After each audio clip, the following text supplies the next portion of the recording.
months now. We've been here. Safe for now. But we'll have to move soon. They think we're dead. Their raid 3 years ago saw to the burning of our village. 40 were killed and more than half as many were kidnapped. Among them, my eldest son, Omar. They came quickly to army, looting and raping and burning. They took the sturdiest of the boys as their recruits and the females as the receptacles of their rage and lust. Those who were kidnapped were killed, but not before their vaginas were impaled by bayonets. And even then, they carried on till each one of them finished. The whole gang of them. They made it a point. When they were done, they watched their comrades do the dirty work. Some dead, some alive. It didn't matter. It's a soldier's duty to be thorough. Oh, there was so much blood everywhere. Their pants were soaked through with the blood of my friends, my cousins, my godchildren. They looked black in the firelight, like God-forsaken ink blots of carnage. And I can still hear the screaming of the semi-automatics. Something's hitting me now, and tugging. I hear yelling from children. I look down to see flailing arms. It's Maya. I had been holding her so close to my side, I was suffocating her. Two pulls hard on my shirt. I shield their eyes. What's that sound? I force voice through a choked throat. Don't you dare look anywhere but at me! You hear me? Look at me! Is that my voice? They just stand there, listlessly. Too shocked to cry, too terrified to speak. They just stand there in this theater of despair. Then soon I hear it, this incredibly loud bang right next to me. And I feel it, like the earth itself was heaving. This is not the time to throw a tantrum. Stop it, I said. Stop banging on the wall and sit still. The loud noise continues. I slap Maya firmly. Two gets one, two. Stop it, I said. Stop stopping. I'm shaking now. Am I hysterical? Like statues rooted in place for centuries, they don't move. They're motionless, but the heart thumping continues even louder now. Oh, my mind is in a frenzy. If this doesn't stop, they're going to find us. We move to another corner and crouch. Surely they won't find us here. The noise is still there, so close to us, and my chest, it feels like it's going to explode.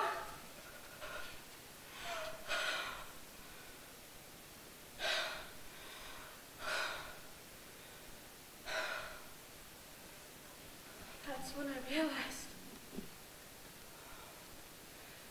it's my heart. It was all I heard.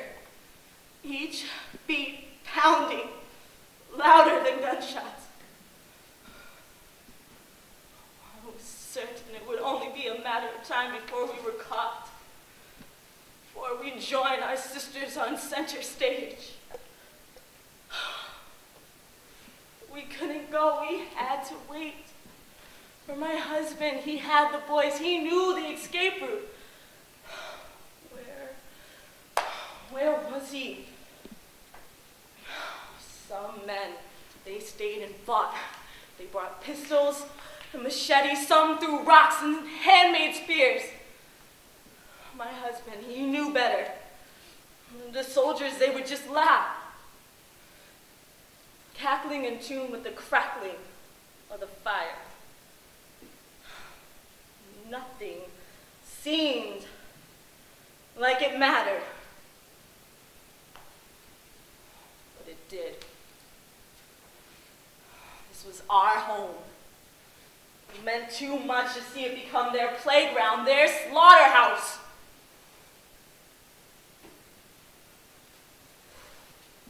Mom, my husband comes.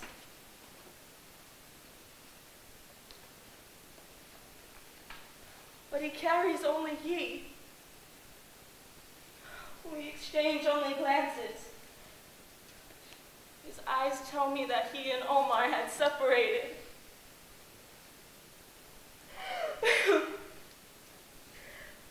He puts a finger to his lips.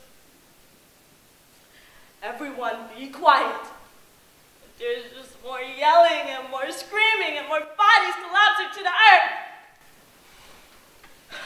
Among he who would have stayed, but Maya, he, a newborn too, said otherwise.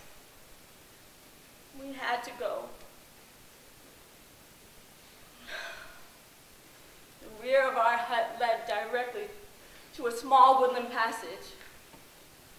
Among led us, we all held hands. No one gets left behind. Oh, we were tired, and my thighs were burning from being crouched for so long.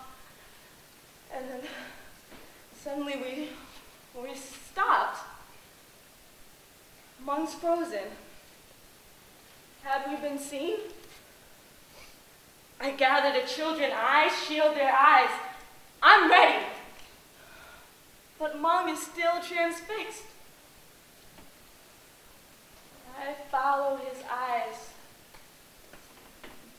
to a group of soldiers, suppressing some villagers, children. Omar!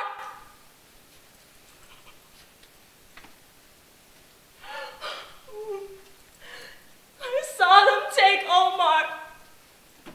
We both did.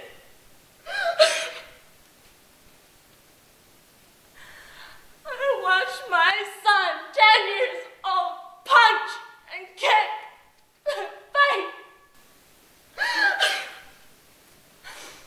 He defied death, he defied them all.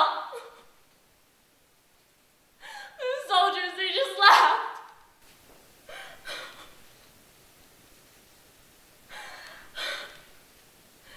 I watched a small butt of a rifle connect with his skull. I watched him drop.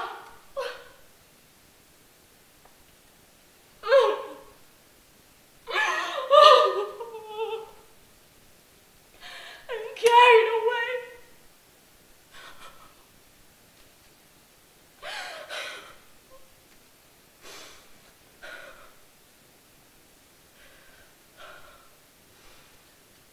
I watched Mung. The look on his face was inhuman. I watched him finger the only weapon he had. An iron short blade given to him by his best friend Ram, who I learned also died that night. What mad thoughts he battled with, I cannot know. But one thing was certain. As a man, there was nothing he could do to wrestle his son from the arms of those soldiers. But as a father, there was everything he could do to keep his family from sharing the same fate. We had to go. He had already lingered there too long.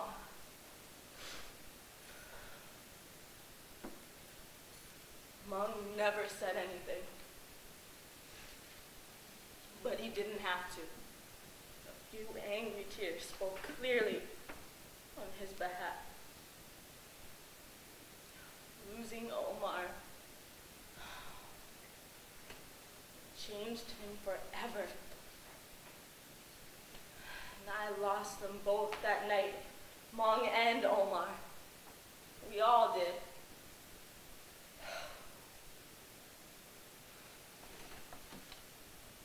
I don't remember much beyond that. Mong led us through the thickest area of the jungle, a path he had prepared and practiced with Omar. We were not found or followed. The soldiers, they were well equipped, but they didn't know the land like we did. We survived.